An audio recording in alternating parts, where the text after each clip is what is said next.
A Komodo.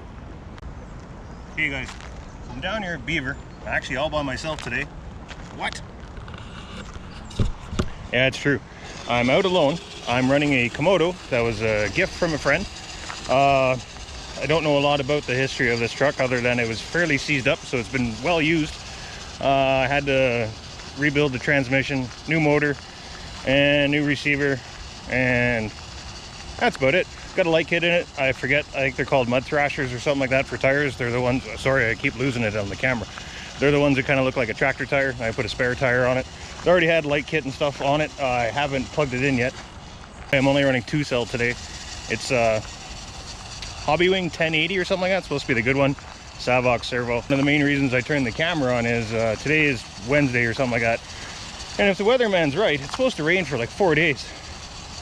And in Calgary, that's not good. We don't have the greatest water drainage. It tends to flood, like my basement and other parts of my house. But if you're familiar with Beaver, I'm down near the second bridge.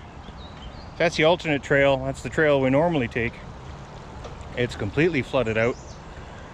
All that grass you see over there, there's ground under there, like rocks that we used to walk on. So the river's up like feet, multiple feet already. And it's supposed to rain for 4 or 5 days. Not good. So I've only moved on a few feet, but it would look like I was getting stuck in this little area here. Now I'm still down by the second bridge where all the routes go across the path for all you locals. Right there is probably a familiar one, and there's a couple more up there.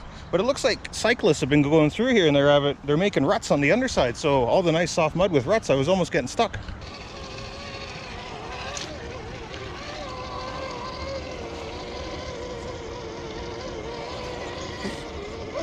Mosquitoes are terrible.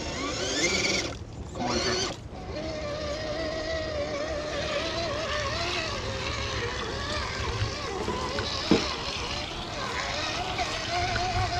Gmade trucks are nice too. They're pretty capable and tough. And while I'm wheeling along here, I'll tell you a quick story about the motor that's in here. So many years ago, some of you may remember, I was working with Boom Racing.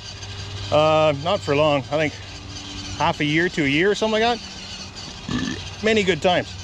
One of the things that was great that I got from them was, excuse me, I believe it was called a Snow Panther motor. I may have to go back to an old video or something. But it was a 50 turn. Now at the time, I don't know if you guys remember, I had a CC01, my yellow Jeep. I put that motor in there, ran that for a while until I got the Trailfinder 2 short wheelbase chassis from RC 4-wheel drive. Now all the electronics out of the CC01 made it into there too. And that motor, it was a 50 turn Snow Panther. It went into that truck, or into the Trailfinder. Same motor out of the CC01. And it is now in this truck. So I was looking around for a motor and I didn't feel like driving down to Action to grab another one. And I have been rocking Axials lately because they're super quiet and decently reliable at a good price.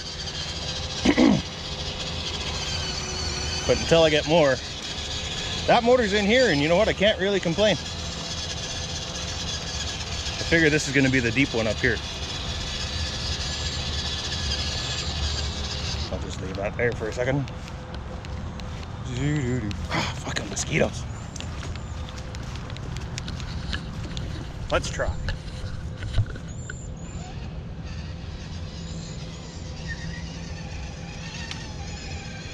Oh, something's on the side here. Big stick. Ah, it's not bad.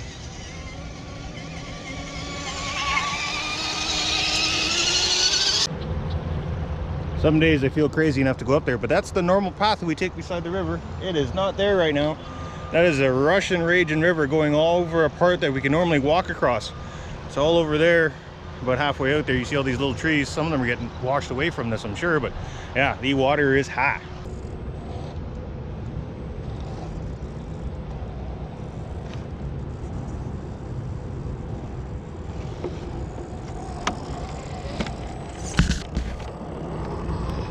And of course now with the fresh waterproofing job, there's only one way to test it.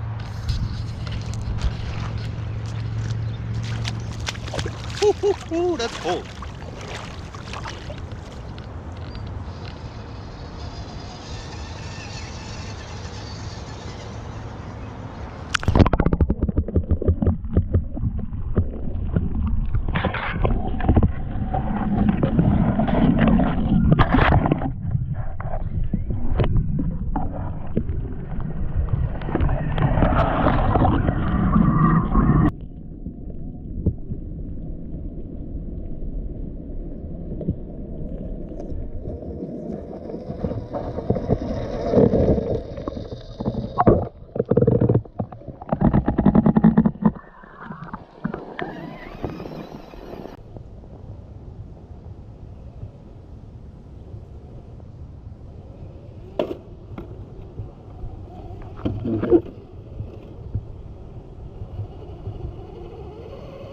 Now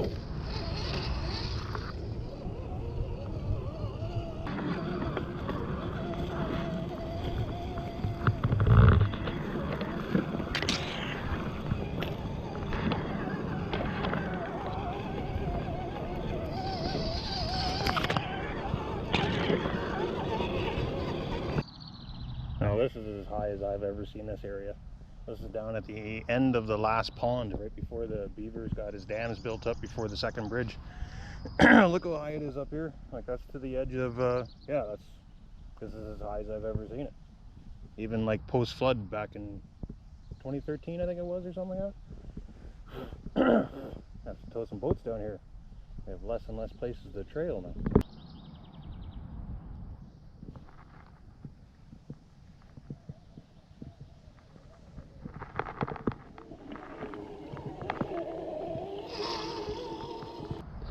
So look at that, that's on the other side where we normally come down. That rock you can see there, I know it's hard, I can't zoom with a GoPro. You see that second rock that's kind of half underwater, that's where we usually take jumps and pictures off of. And then you can see there's kind of like a gray area in the middle there. That's where the lowest spot is. That's where we usually have like a 1 foot crossing. Like it's 1 foot across and only a couple inches deep. Now it's like 2 or 3 feet deep. 2 of the Beaver's dams are already gone. Only the big one remains. Or no, I think there's 2 there now. But that water's crazy high. I can't get over there from here. I'd have to go to the other side and come down. Maybe I will. So I'm running out of places to get footage from.